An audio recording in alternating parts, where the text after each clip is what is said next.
Traditionally हर धनतेरस पे gold bye किया जाता है इरिस्पेक्टिव ऑफ प्राइसेस, क्योंकि उस दिन गोल्ड बाय करना शुभ मानते हैं। इसलिए हर इंडियन घर में धनतेरस के दिन गोल्ड की इन्वेस्टमेंट होती है। तो क्या सिर्फ ज्वेलरी लेना ही एक गोल्ड में इन्वेस्टमेंट का ऑप्शन है? हेलो एवरीवन, मेरा नाम है अमृता और आज का वीडियो है धनतेरस स्पेशल। इस वीडियो में देखेंगे कि ऐसे कौन से ऑप्शंस हैं जिनके थ्रू आप गोल्ड में इन्वेस्टमेंट कर सकते हैं। आज के वीडियो में बात करेंगे फिजिकल गोल्ड की, sovereign gold bond, gold ETF and gold mutual funds की।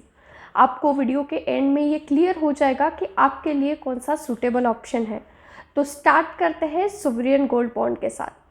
सोवरेन गोल्ड बॉन्ड को reserve bank of India he issue करता है एंड एसजीबी जो है एक गवर्नमेंट सिक्योरिटी ही है। इसमें इंडिविजुअल, एचयूएफ हर कोई इसमें इन्वेस्ट कर सकता है। तो जो रेसिडेंट इंडिविजुअल और एचयूएफ है वो मिनिमम अपना 1 ग्राम से इन्वेस्टमेंट कर सकते हैं, मैक्सिमम 4 केजी तक इन्वेस्टमेंट की जा सकती है। यहाँ पे जो एसजीबी का यूनिट रहता है वो इक्विवेलेंट टू 1 ग्राम ही रहता है, लेकिन यहाँ पे लॉक इन है 8 ईयर्स का। अगर आपको इन बिटवीन ज़रूरत पड़ती है तो आफ्टर 5 ईयर्स ऑफ कंप्लीशन आप सोवरेन गोल्ड बॉन्ड से विड्रॉ कर सकते हैं। और दूसरी चीज़, यहाँ पे आपको 2.5% रेट ऑफ इंटरेस्ट जो है मिलता है, सेमी एनुअली आपको पे होता है आपके बैंक अकाउंट में, और सोवरेन गोल्ड बॉन्ड आपको यहाँ पे इंटरेस्ट जनरेट करके देता है। दूसरी अच्छी चीज़, यहाँ पे कोई जीएसटी नहीं लगता, कोई आपको सिक्योरिटी का टेंशन नहीं है, स्टोरेज का टेंशन नहीं है, प्योरिटी का टेंशन नहीं है, क्योंकि यहाँ पे आपकी इन्वेस्टमेंट फिजिकल गोल्ड में नहीं हो रही है। आप यहाँ पे ऑनलाइन या ऑफलाइन दोनों ऑप्शन में से किसी के भी साथ इन्वेस्टमेंट कर सकते हैं। किसी भी डेजिग्नेटेड बैंक के साथ, पब्लिक सेक्टर या private sector bank, NSC, BSE और पोस्ट ऑफिस के साथ एसजीबी में इन्वेस्टमेंट आप कर सकते हो।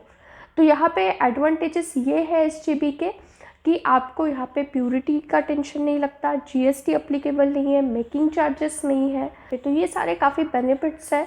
सिर्फ ये एसजीबी जो एक इन्वेस्टमेंट है ये बहुत ही लॉन्ग टर्म इन्वेस्टमेंट है, तो ज़रूरी नहीं हर किसी के लिए सूटेबल रहे। जिनके शॉर्ट टर्म गोल्स हैं उनके लिए शायद ये इन्वेस्टमेंट इतनी सूटेबल नहीं रहेगी। तो ये कि यहाँ पे थोड़ा ड्रॉबैक आ जाता है कि 8 ईयर्स का लॉक इन है। लेकिन अगर आप इसे डीमैट फॉर्म में बाय करते हैं तो आपको आपका जो सोवरेन गोल्ड बॉन्ड है वो सेकेंडरी मार्केट में ट्रेड भी होता है। तो एक वो ऑप्शंस भी आप यहाँ पे ध्यान में रख सकते हैं। अभी बात करेंगे फिज़िकल गोल्ड की। फिज़िकल गोल्ड मतलब जो ज्वेलरी आप बाय करते हो, कॉइन्स, बार्स, ज्वेलरी, ये सारा आ जाता है फिज़िकल गोल्ड में। तो यहाँ पे आपको भी पता है कि हर इंडियन घर में गोल्ड का क्या इम्पोर्टेंस होता है। अगर शादी है, कोई न्यूबॉर्न बेबी हुआ है या धनतेरस जैसा ओकेजन है तो अपने यहाँ पे गोल्ड बाय किया जाता है और उससे एक इमोशनल अटैचमेंट होती है। तो वो गोल्ड कभी कोई सेल भी नहीं करता। तो यहाँ पे जो है गोल्ड का लिमिटेड सेल है, प्लस जब आप ज्वेलरी बाय करते हो तो वहाँ पे आपको प्योरिटी का भी ध्यान रखना पड़ता है कि ये 99.5% प्योरिटी का गोल्ड है क्या।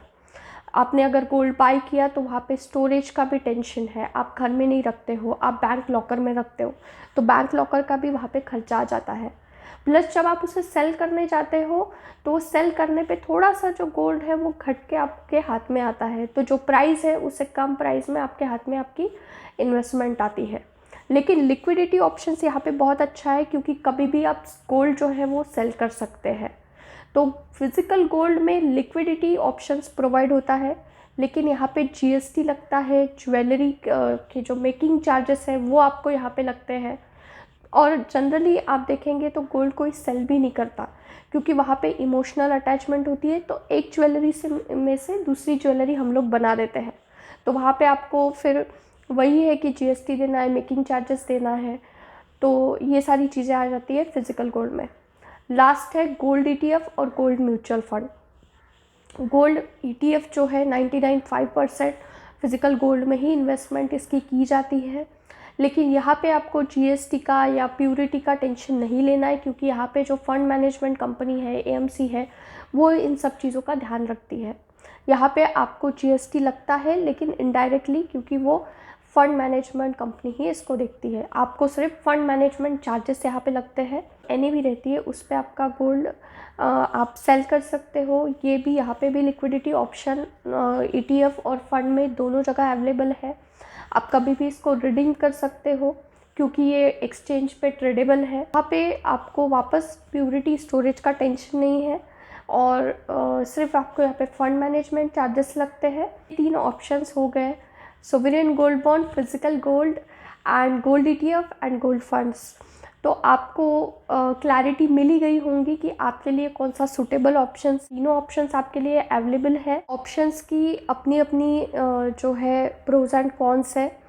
जैसे सोवरेन गोल्ड बॉन्ड ही एक बेटर ऑप्शन आज के टाइम में दिखता है, क्योंकि फिज़िकल गोल्ड या गोल्ड ETF से अगर आप कंपेयर करते हैं तो आपको सोवरेन गोल्ड बॉन्ड जो है वो आपको जो है इंटरेस्ट अर्न करके देता है बाकी इन्वेस्टमेंट से अगर आप कंपेयर करो तो।